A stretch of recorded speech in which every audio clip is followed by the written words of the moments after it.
ووردبريس الدنيا مشكوك في امرها، في على حاجه كبيره نوعا ما بتميز شوبيفاي عن ووردبريس. مش بنقول ان ده احلى من ده وده احلى من ده، لا، كل واحد ليه استخداماته، يعني ده ليه الكيس بتاعته وده ليه الكيس بتاعته. ولكن في حاجه مهمه قوي شوبيفاي فعلا بيتميز فيها، ان انت دلوقتي لو عامل سيل او اوفر او اعلانات او اي حاجه، فبتدخلك عملاء كتيره.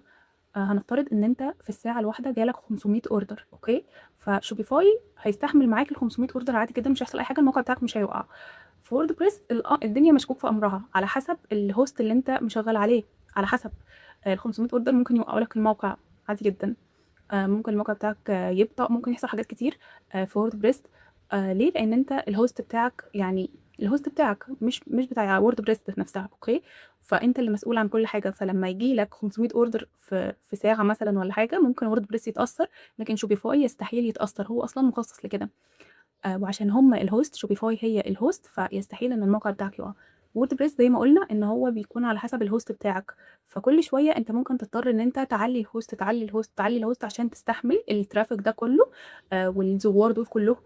لكن على شوبيفاي لا، شوبيفاي انت بتدفع الخطه بتاعتك كل شهر عادي جدا، جالك 10 اوردرات، جالك مليون اوردر، عادي جدا، مش هيحصل مشاكل. وبس كده، الناس اللي على شوبيفاي اكسبرت، باي باي.